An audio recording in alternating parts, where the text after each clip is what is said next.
Good morning, everyone, here at the House Now 3D podcast. We are delighted to have a guest here with us.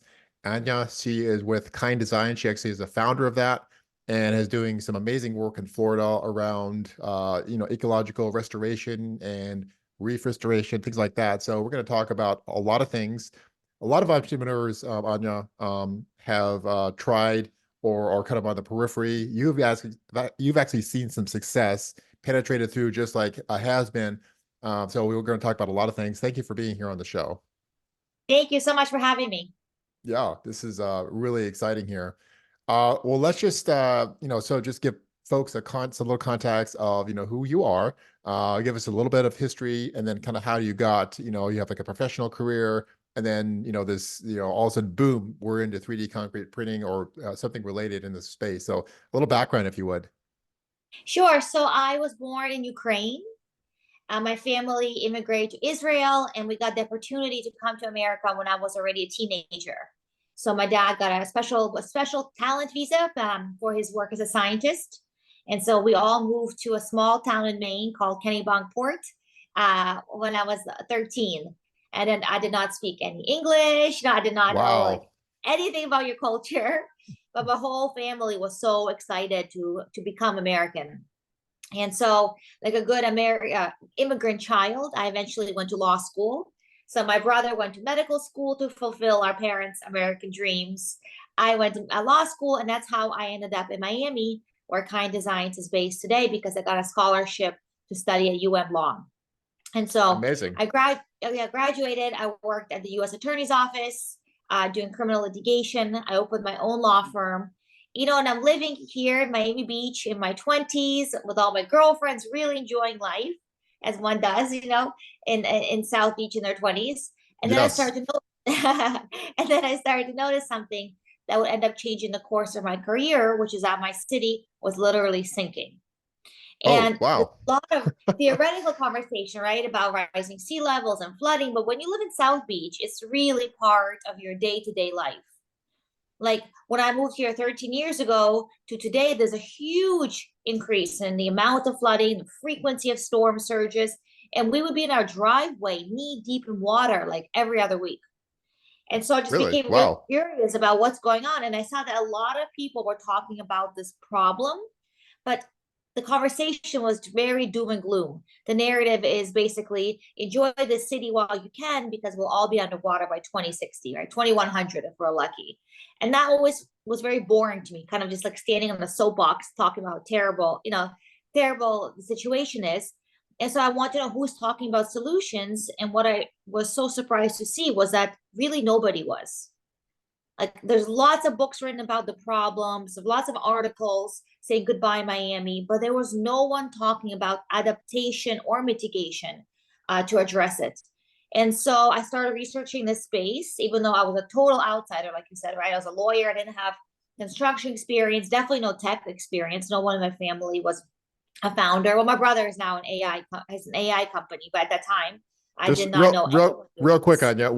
You said your dad was a scientist, just kind of as a curiosity. What was his specialty? What did he get his PhD? When did he research back in Yeah, the sure. day? So he's a world expert in capacitors for mission critical applications. So capacitors for like rocket ships, anything defense, missiles, and also for medical applications. So Oh, he's that's the one amazing. who Wow. he found a way to make the capacitor so small that you could fit it into a heart monitor. So before they had to carry this pacemaker, basically, if your heart Yeah, yeah, stopped, you get to charge it. Now you yeah. just have an implant. You don't even know when your heart stops. That was my dad's invention. That's incredible. Wow. I mean, I just as kind of serendipitous or serendipity, I worked as a process engineer, I'm a mechanical engineer, for a company that made the shells, like not that there's direct connection there, but just one of some of the pieces for heart implants and some other type of implantable devices, the titanium device shells. I worked at a company that did quite a bit of that. So that's just really just kind of interesting. Oh my Yeah. gosh, that is a serendipitous because Yeah. yeah, that he made the capacitor so it go inside those shells. Yeah, or invented them. Amazing. Yeah. Yeah, and there's a lot. I mean, you could actually get in down. I'm sure as you know, like you get like very like just like the leads and the filament and the circuits and like all these components. But every one of those pieces, just kind of amassing technology, which is the same story within 3D concrete printing. We can draw that parallel is the same thing. Like things that are building on top of each other, but to your story, like you never stop improving, inventing, and innovating, and having a dream of where this could go. Versus, like you said, the rather sad story and the doom and gloom about just, hey, live here while it lasts, and it's going to be over, in 50 years or something Exactly. like that. Yeah, exactly. Well, thank you for that overview of what you've done. So, what again, these are just a little, just to kind of give the audience just a sample of some of the things it's not, I imagine it's not easy to open up your own law firm. Just so I know we're kind of rewinding just a little bit, but these things just pique my interest here. How difficult is it to open up one's law firm? Because I think it ties into some of these things where you are now. I think these things all feed into each other. They're not separate or discrete to themselves. They build on it. Our character is built on these things. So how big of a deal is it to open up your own law firm? Yeah, honestly, for me, it kind of fell into my lap. And I think because it was so easy in a way, it gave Sure. me the confidence to then go for something much, much bigger. Yeah. Because basically I worked in house for a while, and then that client offered to become one of my clients that could take on others. So I would never spend a dollar on marketing or advertising. I just had a few clients with giant portfolios of cases, and they were all Israeli or Russian, so that my people from my background, and their cases lasted for years. So I had a very unusual experience of having a lot of kind of security of having customers and business without really much effort to get them. No, Yeah. that's amazing. But also speak to the opportunity of where you could find yourself either purposely by accident or on purpose, and you have kind of this very unique roster of clientele that needs you, your services, your connections here. And if you can speak to it just really quick, what kind of, like, so like these cases, obviously unique with Israeli and Russian and America. I'm sure there's tie in there. A lot of people here have heard different things about those things. What kind of cases like have you worked on? What kind of some of the things that popped up? Like land, real estate, Sure. So I what, started doing criminal law. That's what I love to do. So I was doing, sure. yes, special prosecution, so human trafficking cases. Then I was always volunteering for the Innocence Project, which represents people on death row or with a life sentence, and if Oh, there's okay. new evidence in their case, we try to get them a new trial. Yes. And then later on, once I opened my own law firm, it was more commercial litigation, so more business cases, but never transactional. I'm actually not very detail oriented. I'm very big picture. So I Sure. love to be in court. I love speaking. I love presenting. So it was always litigation. Awesome. Well, yeah, thanks for giving us providing a little insight there. Um, So then, we're gonna get to the the founding of as CEO and the founding of a Kind Design, Sonia. But talk to us as someone that has raised money or has raised money, tried to raise money for real estate, and also some kind of a venture 3D concrete printing space myself for different ideas, and they didn't really stick or they didn't quite get funding or this that and the other. Mark Cuban it looks like he invested in Kind Design. As you had some other success in that space. Talk to us about that journey. It's a difficult journey. It's a long journey. And I know I think you're perhaps know like somebody like Robbie Crabtree, who's like, a master who also has a lawyer, a scholarly, or, a background in law, and has really worked on the storytelling. Did that help? And does that help in the line of creating a story and pitching and things like that? Yeah, sure. I didn't know you knew Robbie. Just, I mean, I would love to say that we're pals. Sorry, social media, I follow him. I've commented, so you feel like some of these people a little bit, and then they responded. But yeah, it's something that you watch, you see patterns. So I saw that connection as well. But yeah, please elaborate Yeah, on yeah. your own story. Yeah, no, of course, I'll definitely get to that. So, but when I first started, I didn't have his help yet. And I just want to say, if I can fundraise, anybody can, because I knew absolutely nobody in the space.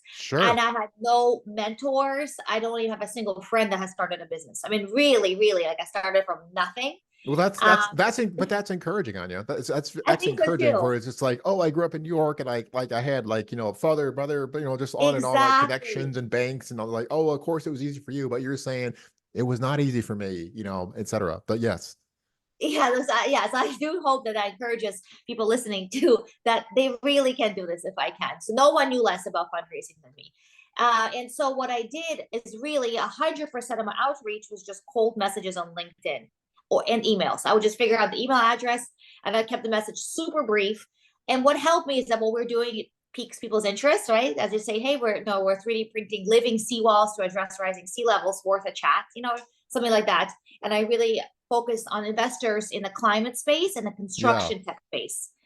And like 1 out of 10 actually replied, and I got those phone calls. So that's how I got started. So you really don't need anyone to open these doors for you. You can push your way through on your own. In the And beginning, it was hard. how long did that, just to pause on that or double click on that, how long did that effort and that I imagine it was some consistent effort over a period of time, Anya, how long did that take to Yeah, kind of get a little traction there? there was a turning point. So in totality, it was a year. The first Yeah. 9 months were not successful, and then there was this turning point. And in the next 3 months, I raised the whole 5 million. We're actually very oversubscribed. We're considering increasing the size of the round to let some new, very strategic investors in. So it went from nothing for 9 months to like overwhelmed with interest in the last three. So What would you attribute, and maybe you're getting to that, what would you attribute that? I mean, sometimes it's like simply personal lessons or a change in strategy, or you brought on yes, somebody like, Robbie on board. Like, I have no idea. Maybe it was a couple of things that, have you had a chance to have any reflection on of that course. inflection point? Yeah, I think three things. The first is that I started off talking to everybody geographically. Like most investors are in Silicon Valley, in New York, and when I was talking to them, I mean, it was fine, but they never pulled the trigger and invested because I don't think they felt the opportunity and the problem as much as local investors do, Oh, right? When you yes, live in yes, Silicon Valley, like you've never experienced flooding, A. B, you've never paid for a seawall, so you don't know how astronomically expensive these projects are. So you also don't yes. like get excited about the economic opportunity there. So number one, it was shifting from talking to investors and all these like the big cities that I thought, where I was supposed to reach out to investors from those cities to focusing on local investors. So for me, not just Miami, but all of Florida. So that was a Sure. huge shift. Yeah. And I did not have to tell people what a seawall was, right? If I start a conversation and the person on the other side doesn't know what a seawall is, like it's not going to go anywhere.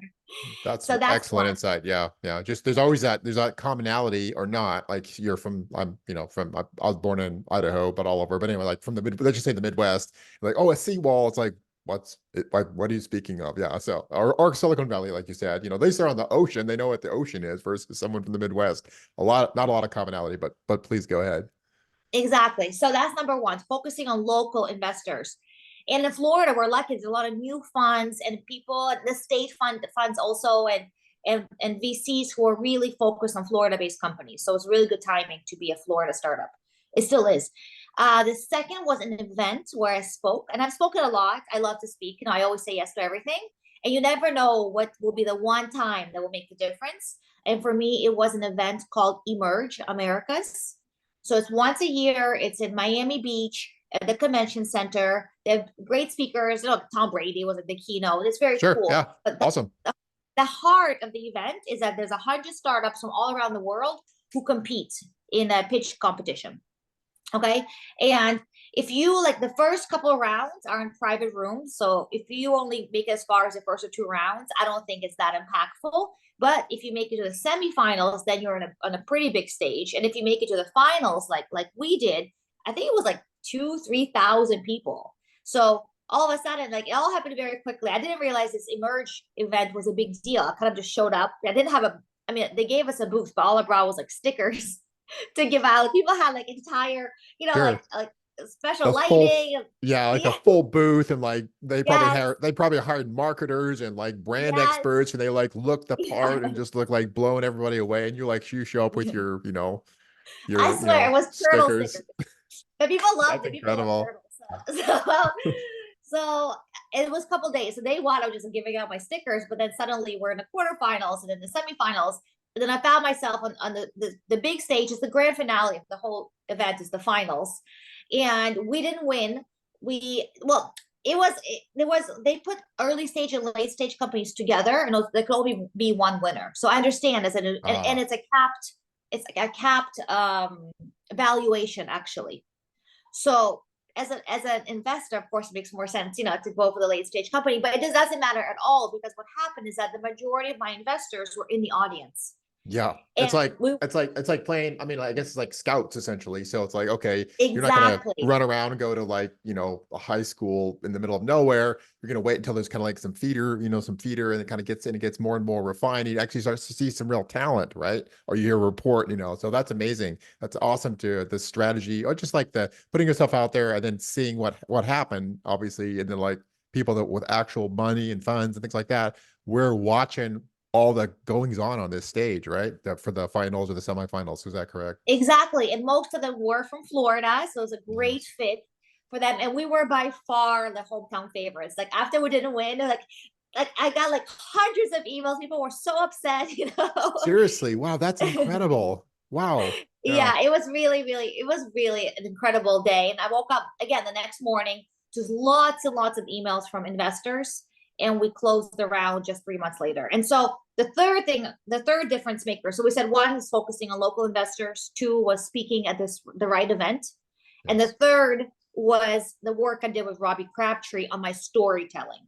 Oh, And yes. Yeah. he helped me create my pitch for Emerge, or all of this shifted, right?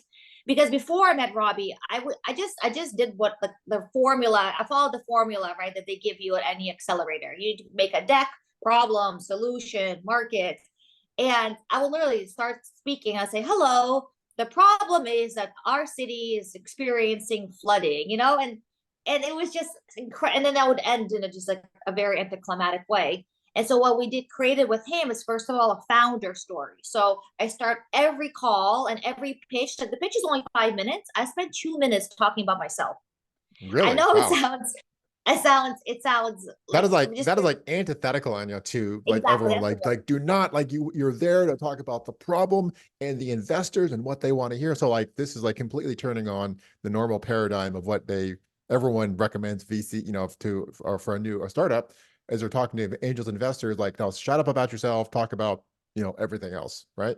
Exactly. I could not have said it better myself. Exactly. Especially in an early stage startup, we just raised our Yeah. seed round. You're really investing in the founder more, even more than the idea. I think it's like, can this founder pull it off, right? So you have to convince them that you can, that you're crazy enough to pull it off, that you won't give up until you do. And two, you have to create this connection with them, like so that they know that you're the right person to solve this problem. So every pitch I've ever done since my work with Robbie started with my founder story. Even with you, right? I start talking about where I was born, and even though it's nothing to do with seawalls, but it gives context to kind designs and what we're building, and so it creates that connection. And so I that's know. what I we did. noticed actually, just as a sidebar, actually, I noticed how you like went right into it really fast. I'm like, well, typically I have to like prime a bit because people aren't like coached essentially inside the story. So like that you just kind of you flowed very easily into the story there. Like typically I have to have like 5 or 6 questions. Like Anya just like flowing right into this. Like I'm just gonna be quiet and let her, you know, go through this. Yeah. Thanks. I love to do it. And of course, I've done it a lot, you know, with pitching to investors and speaking at these events. So that's number one is the founder story. Start like 2 minutes of that at least. And then the second part of that we developed together is, yeah, I don't know what he calls it, but it's basically the way you end the presentation, whether it's to an investor, when you're pitching on stage, it has to be extremely inspirational, right? Most people Okay. end the presentation and says, if you have any questions, you can reach me at my email, you know, or like, that's it, you know. So And just no, like like, there's nothing dynamic. There's no dynamicism about that. No, it's not, no call to action. No inspirational. Get people off their seats and say, "Let me engage and be on this person's yes, team and go on the hero's journey, or whatever that looks like." Is that kind of Robbie's thing? exactly. And like make the vision, like what does the world look like when your vision comes true, right? Make that Yeah. vision astronomical. Like this is a global, we're having global impact in 507 coastal cities that are at risk. We're saving them from, you know, having to lose their homes, their coastal communities. And we're replacing all miles and miles of toxic seawalls with reefs, right? Like so you get people so excited and they want to be a part of that. Like who doesn't, right? It's so much fun to be a pioneer in a space when the vision is so grand. And so those are really two big pieces. In the middle, you can have like the meat, right? Talk about the market, and all the important pieces. But the beginning has to be about you and creating that connection and belief in you. And then the finale has to be something incredibly astronomical and inspirational. Oh, that's amazing. Um, how did and we just keep going all the things you've learned about raising money, but just to to respect our time here, real quick, how did you get did you actually connect with Mark Cuban or his team directly, or did they reach out like, or did you have a chance to pitch them? What did that look like? I'm really just got again, They were in the we're audience. going with celebrity. Oh, okay, go ahead, please. They were one of the people in the audience that emerged. Yeah, Incredible, Mark incredible. Cuban's team was Wow. there. That's awesome. And then I guess there's so much to learn, but Mark Cuban, they have what in part of one of their verticals they do is like ecological or green type of investing. Is that one of their platforms? Not that I know of. I think this was very different from what he typically invests in, which is more like Okay. consumer tech, Yeah, right? Like what yeah. you see on Shark Tank. As Yeah, far as I that's what I was like. know, I'm like learning as you just like whatever you say. I'm like, okay, I don't know. So I'm asking you. That's what I'm inquiring. Like, I don't. I was like, maybe it's like they just set it up and like we do all this green stuff and I didn't know about it, but it no, sounds like it not was that I new. know of. That's amazing. And this due diligence was incredible. I think I answered like 600 Q&As. They do a lot of diligence. That he has an incredible team, and he has a place in Florida, so he knows very well about the cost of seawalls, the economic opportunity, and the problems of rising sea levels. But yeah, he was never one that's kind of like on a soapbox about investing in climate technology or not. I just think he invests in great ideas, which I respect. Yeah, for sure. And then also, a person, well, I'm taking this way, is I don't care how, celebrity, what kind of celebrity status or whatever, people are still people, whether they're a billionaire or not a billionaire. And then they resonate on a personal level with a story like a founder like yourself, and they want to join in and they want to participate. So that's really, really powerful versus like, oh, I'm never going to be able to get in front of, whoever it is, some, ex celebrity, who pick your person. But you never know, like, you should put yourself out there. And also like that founding story is so crucial that you might have a bonding with somebody, the right person, and incredible things could happen from that. So that's the summary I take of that, at least of that my own take on that. Definitely, definitely. And it just continue to try to be in the right place at the right time. Like a second event we did was a pitch competition in Space, Florida. And I did not even know how we got in because we're the opposite of space. We're underwater. And and we won. And we won $140,000, which was awesome. But all three judges invested in us. How cool is that? And That's I just swear I was mind-blowing. Wow. Yes, I swear, because it was all these like, guys from space. They got up there, and like their slides had like 2,000 words on each slide. Like, and it was just not. There was just no connection and excitement. And what we did in our presentation was so different that not only did we win, but now all of those judges are investors on this journey with us for a long time. Wow. So powerful. The fundamentals of human psychology and human understanding the human level is I think it's just the story, just like I'm getting beat over the head again and again with your story here. Like all these nerds and the scientists, I'm sure it was like rosters, like lists of PhDs and the smartest people as far Yes. as brainiacs, but then also like, well, what is the again, I mean, we don't need to, I don't need to keep, beating this to death here, but it's like, yeah, just it's really, really striking me hard here. All right. So I could just keep going on that. But anyway, so that's super exciting stuff. Now we're going to pivot over to the actual technology of what Kind Design is doing, Anya. So firstly, elaborate a bit on for the audience that maybe not doesn't know what a seawall is. What is it?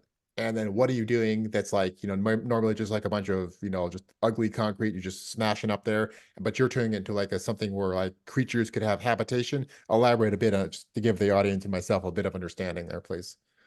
Sure. So seawalls protect coastal communities from Mhm. flooding, which is much more frequent now because of rising sea levels and increased storm surges.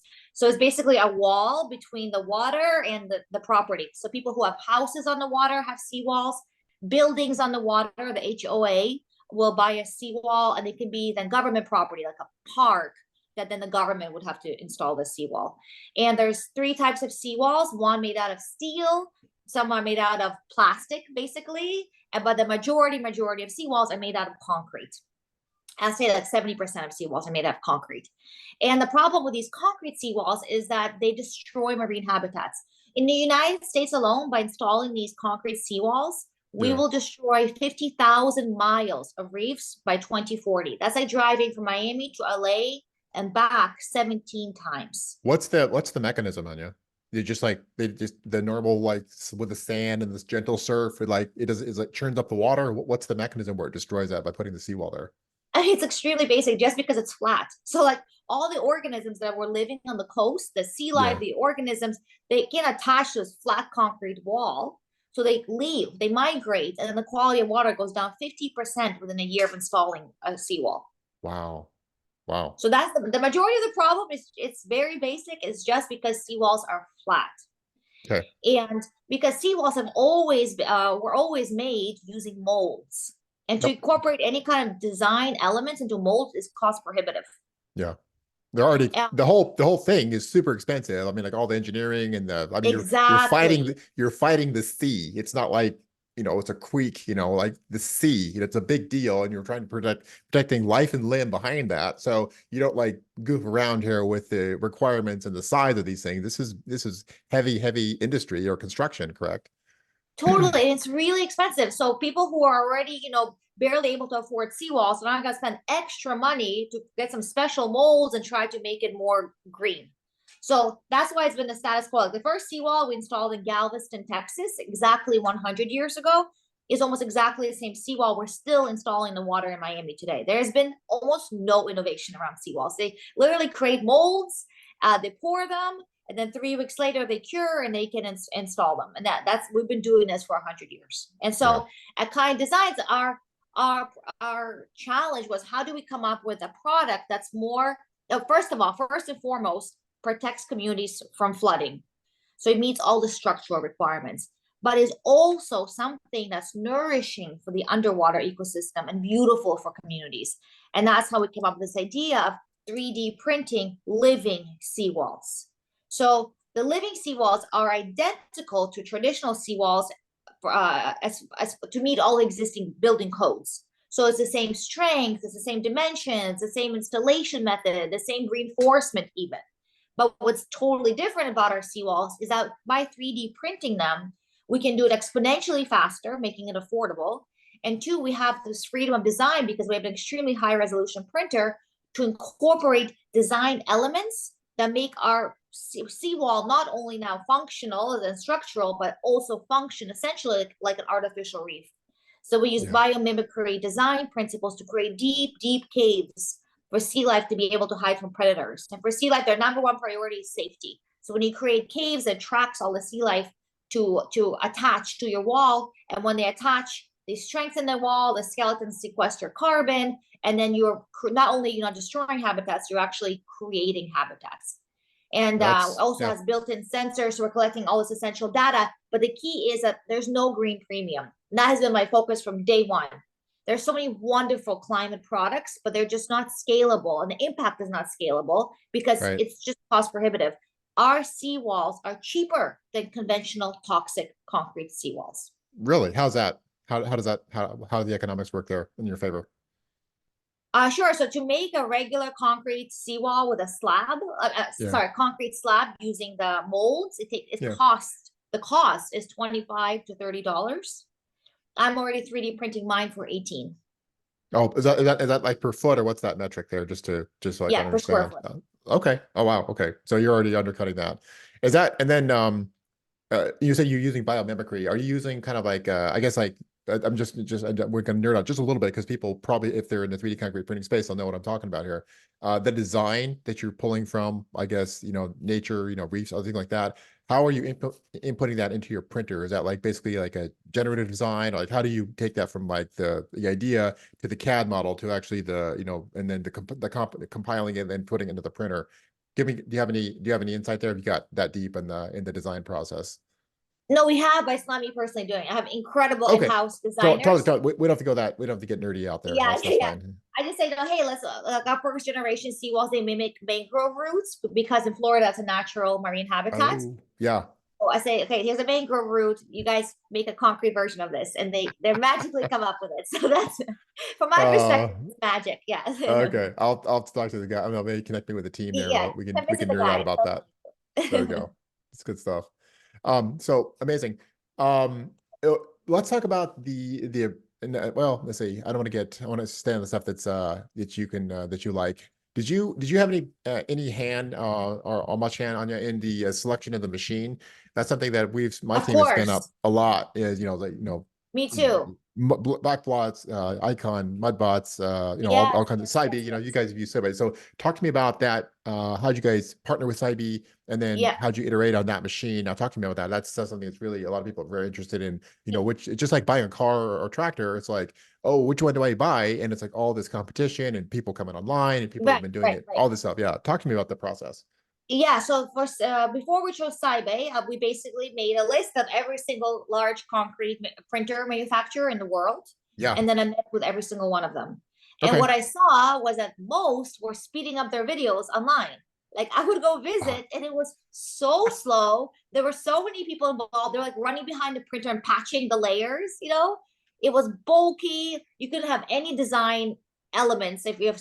There's no resolution. Like there's giant bulky layers, and I was really disappointed. I just think that a wow. lot of what you see online is not really what's happening in reality from my experience. Okay. And I Sure. just Yeah. think it makes no sense to buy a 3D printer and print something when it's cheaper to do it without that technology. Like Yeah. the whole point of 3D printing is that it makes building a house more affordable. Right. And so I mean that was the kind of my experience in most of my meetings until I met Sybay. Do you call him Sybay? I call him Seabay. I said Sci-B, but I could be completely Sybay. wrong. Like Actually, I just Sci-B. I have no idea. I was about to ask you, like, is this Sci-B? I have no idea. So we'll go with Sci-B right now. How about that? okay, Or Sybay. C-B. How do you say it? How'd you say it again? Let's just spell it for people. It's Cybe in the There we Netherlands. go. And so they were totally different they have incredible technology, this incredible speed, 500 millimeters per second, Yeah. and incredible resolution, and their Yeah, materials they're out unbelievable. of the Netherlands, right? And they've Correct. been around at least 10 years. Like they're not just a Exactly. newcomer. So they're like, it's not like they're just, I mean, they did start in a garage, but like they've been around a while. They've been working on it and really And they didn't they're start in a garage, no, because Barry, the founder, is like fourth generation from an extremely successful construction family okay. in the Netherlands. Yeah, so Okay. his brothers are still doing traditional construction. His dad, but he himself has taken a bit of a different route and started because of this Saibe or Seabay, but he's had a lifetime of experience in construction and also the funding from his family. I don't think he's ever needed to raise money, right? So, and also we Oh, know that wow. they'll be around for a long time because, Yeah. right? Because if they Yeah. were just a startup, that would be a risk for us. Because if they go out of business, what happens to us? And so they've done an amazing job 3D printing houses, and they have both robotic arms and gantries. And so we entered a partnership where we have exclusivity to the robots for Seawall applications. So of Oh, course, wow. he's Yeah. selling printers, he has customers around the world, they're printing houses. We have exclusivity for this one specific application. Like I don't care about houses, I don't care about anything else. I'm hyper focused on this one product, which is Seawalls. Sure. And then how did that conversation go? Just again on some of these things are probably private conversations, but I mean these things are important as so many people scramble to, kind of like, obviously you have to have some kind of defensible position in the business space on how did those conversations go? Like, hey, could you and I lock together on this and just, we're gonna just use this. Like, how'd that conversation go and what was the kind of response to that?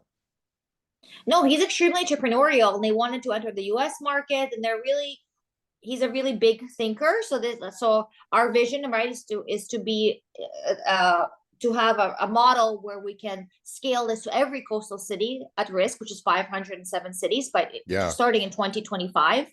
So we're moving extremely fast. We have this funding, we have the backing that I think was they were interested in. So, and we have utility patents. So our utility patents are around utility patents pending in the US and internationally around the application of 3D printing for seawall specifically, which hasn't been done before. That's amazing. Yeah, that's incredible. Um, so so yeah, so then give us a little bit of, and this is just kind of going back to the fundamentals here, which is just, some people may be interested. I'm interested. So you print we talked about the print. Oh, let's talk about the concrete real quick. So that's like two big ones. So there's always like there's design, there's the machine, there's where you do it. It's just like a warehouse, just set that aside. And then there's the material itself on you. So talk to us about that. And is Sci-B or C-Bay, whatever you want to say, Do they have their own proprietary mix, or can you Yes, just they do. use locally? Okay, and then is it designed just for underwater or sometime No, underwater application, or is it just general concrete, 30,000, 40,000 PSI concrete, no, they concrete have, stuff? I think they have the best mix of any company by far. I Okay, mean, it's amazing. They print houses with it, they do reefs with it. So I started with their mix because it's the best. So it sure. really set the standard for what we would be developing using local materials. Since then, we have developed our own formula Yeah, uh, with our partner, a branch of BASF, a very big chemical company. yeah, So out of we have Germany. our Yep. Yep. So we are now in the process of building our own batching plant to be able to batch our formula locally. So I'm continuing to use sea-based mix until we're able to batch our mix locally. So that will, of course, decrease the cost of the materials because we won't be importing it anymore. Yeah, I mean, that was a huge thing with a lot of people, especially in the, well, I mean, from many perspectives, just like the people trying to drive down costs. And of course, people, from the green perspective, like, how can we not have so much carbon loading and all these different things? Like, hey, Exactly. can we, source locally and, et cetera, et cetera. So that's amazing here. And then how successful do you think or how challenging, sorry, is a better way of saying that, uh, will creating the proprietary mix be, especially there's like sand and aggregate, and there's a granular, there's a round, all these different things, because sand is obviously around the world is so different, so unique. How, what's your thoughts on the challenges of creating a unique mix around the world, whether it's in the United Arab Emirates or Florida or California or China? What's your thoughts on the challenges of creating a local mix? Yeah, I think that's the biggest challenge in 3D printing. It's actually not the robots. Yeah. It's the mix. Yeah, I think that's the bottleneck for every company. That's why we're so lucky to be able to start with, like, in my opinion, the creme de la crop. The CB mix is so good. It's so consistent, amazing curing time. And so we have three robots. We have one now, two more arriving next month. So we have three robots. So we keep printing with two with the CB mix while we perfect our mix at the same time. So we don't have the pressure of getting the mix right in order to go to market. We're already Yeah, selling these panels. right. Yeah, yeah. And then talk to us about the engagement with the community. So, there's all these different things we can focus on, but I mean, so then obviously you have to have a job, a license, an engineer job. Oftentimes these things are with the government because it's with the, like you said, it's HOA, and then facing the sea, and I don't know how far the property line goes out into the sea, but what does that look like? Obviously you're a vendor within that, or just a provider of, like, just the seawall. Like, what is your role in all those different parties that actually execute a project, that needs a seawall?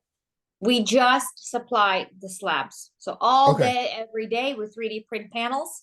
We sell them to construction companies and they do the installation. They worry about all the permitting. We don't have any of those Oh, variables to okay. worry about. We just have the Gotcha. panel printing down to a science, and it's all we do. Yeah, and I imagine you want to just stay laser focus on that then. Yes. Yeah, gotcha. And what is a sale? And then what is it? How do you engage with these builders, or the lead contractor doing that you're providing these to? How do you get your name out there? Like, yeah, there's this guy down the road that does, slip form, and we actually do 3D concrete. Like, what's that process look like? Yeah, sure. It's a very concentrated market set. There's just like heavy hitters in each county. There's just a handful of them who do all they do is seawalls, and they're like third, fourth generation seawall construction guys. Yeah. And we have an amazing head of business development and sales who knows basically all of them personally in South Florida. So we're already doing business with all of them. That's incredible. That's incredible. Yeah, so many things you've brought together, and you've come together, and connected with such high performing people. And maybe that's another skill set that you have, is hiring the right people, bringing the right people in, and bringing, literally world class talent and organizations on board. Do you feel like that's a strength, or what's your insight on that for, again, up and coming entrepreneurs and wannabe, startups? In some ways, yes, but in some ways, actually the opposite. So, like my head of sales, I just mentioned, yeah, she's an insane network. My COO is the best of the best because he was the head of operations at Icon. And before that, he was at the Boring Company. So, he has concrete experience, 3D printing experience. So, those guys for sure. But besides them, we're a team of 12 now. The Yeah. rest I actually found on Craigslist. Because to be a robot operator, like, you don't need a Harvard education. Like, you don't need an education at all. Okay, well, that's actually Okay, good. you have to That's do actually a it. good twist. So I like throw away what Johnny said and, like, listen to Anya here. So, but yeah, go ahead. Yeah. No, I actually love talking about this because it's because when you first are hiring these robot operators, it seems daunting because no one has the experience. It's such a Yeah, new type of technology of construction. How are you going to find a guy who has experienced 3D printing with concrete, right? You right. can't. But it's actually very liberating because then instead of focusing on the person with that experience, you just focus on who that person is. And for us, like my team is incredibly strong. Like, sorry, but you do have to lift 50 pounds every 30 seconds. There's not a lot of girls that are gonna be doing this job. Okay. So super strong guys. Um, Badass attitude. They just show Yeah, up. They love to get dirty, and they're so passionate about the impact. Like all of them are divers. Some live on boats. Spear fishermen. They're all like crazy, crazy guys. Vets. We yeah, have lots of vets. And I got to hire them because I have total freedom to just hire the best guys, basically, and then yeah. teach them and train them the technological part of it. And it's amazing. Like we did the training in June I started hiring the team. So June I was 1 employee, now we're 12. So in that time we hire these guys, we give them like four weeks of training. And since then, in just a few months, now they're doing a lot of the design work. They're like geniuses. And some Wow. don't even speak English. And because they found a place where they're super valued and their skills are extremely, extremely useful and helpful and valued again, they've just like blossomed into incredible parts of the team. Yeah, so That's I amazing. love, love, love my team. Everyone has a little bit of equity, and they keep getting more equity as no longer to stay with the company, and so everyone has a sense of ownership, which is really important. That's such a positive story. I mean, really, really. And then people are finding their own, these people that are naturally, there's always, and I've lived in like Alaska and so like there's a lot of people, I know these people, not those, but I mean like that kind of person, the kind of person that lives by the sea, resonates with the sea, just like it's in their blood, it's Yes, like a sailor or whatever, what do you want to call it? And there's people that are like that in the desert, in the mountains. It's always people that they're just like, this is like them. They're part of the geography and the land. There's these kinds of people, which I think what you're speaking of is like they know intimately that coast and that reef and that area, and they're just like that's what they do. So to be able to find those people and then put them into something that's newer and technologically innovative, but also blends this old school living in the land kind of integrated with themselves. That's really, really amazing to hear that kind of story. yeah, it's fun for them. Like they come up with a design, and a few hours later we print it, right? That's pretty cool. So yeah, yeah, they're a really big part of what we're doing. Amazing. You talked about, so we'll kind of wrap this up here, Anya. Thank you for having such an exciting, I don't know, just talked about so many things here. Is really, really good stuff here. Um, what is the future growth for 2024? Obviously, this is a little bit recording on this the first day of 2024. Where do you want to see Kind Designs go? How big do you see the team getting in this year? And what's the next decade? What's the next market to expand into? What does that look like for us? Sure. So 2023 was about fundraising. It was about getting the right team on board, right? And to go into markets. Our first Seawall went in the water in December. And now we're ready to mass produce Seawall panels. So we will be tripling production in February, and we expect to get buy more robots 6 months after that. So we should we have 5 robots by the end of 2024. I want to focus on Florida, hyper focus on Florida, and just seawalls all day, every day, just mass producing them, democratizing the cost even more of these living seawalls, and then scaling to other key markets. Like Bimini is a market that we're looking into expanding to next, the Bahamas. And then in 2025, we will start looking into a model where we can enter more global cities that are at risk. But this year is all about going big in our state of Florida. That's awesome. That's amazing. Are you able to are you operating at a profit yet on in your company? Obviously, yes, you've raised a lot, you raised some excellent some money, but are you or maybe I should ask, when do you see yourself breaking even or generating some cash? Because like you're literally doing a cash business here. So it's like, I mean, or you're generating cash, not just like, oh, we're just like thinking up stuff. Like you're selling a product right now. So Yeah, I think it's unusual for a seed stage company, right, to be able to get there yeah. so quickly. Yeah. Yeah, but within like a couple months of closing the seed, we have revenue. So our first commercial projects Okay, were yeah. they started December, they're finishing construction this month. Let's say January, we have our first revenue, and we Yes. expect to be profitable 10 months within 10 months. That's astonishing. So astonishing. So All right. Well, for those people that may be listening that want to know more or want to get hired, what's who you're hiring, and then how do they find out more about Kind Designs besides just going to the website? Yeah, sure. The robot operators, the technicians, we're always hiring, and you heard like all you have to Yeah, have is like an awesome kick-ass attitude, want to get dirty, want to work hard with us, and you can reach out on kinddesigns.com. You'll see the email addresses of everybody on my team, and then on Instagram, Kind Designs Official. beautiful. Well, thank you, Anya, for giving us such a fascinating conversation and sharing your story about all the different things you've done and where you're going. And then, of course, the problem it's solving is real, and you're just doing amazing things. So, any final thoughts you want to leave with the audience as we wrap this up? No, thanks so much. This was a blast. Wonderful. All right. Until next time, folks, thank you for listening to another episode of the House Now 3D podcast. We bring you great guests like Anya, and she can share her story. Others will share their story. And we hope to see you out there. Give us a thumbs up, a like. Later.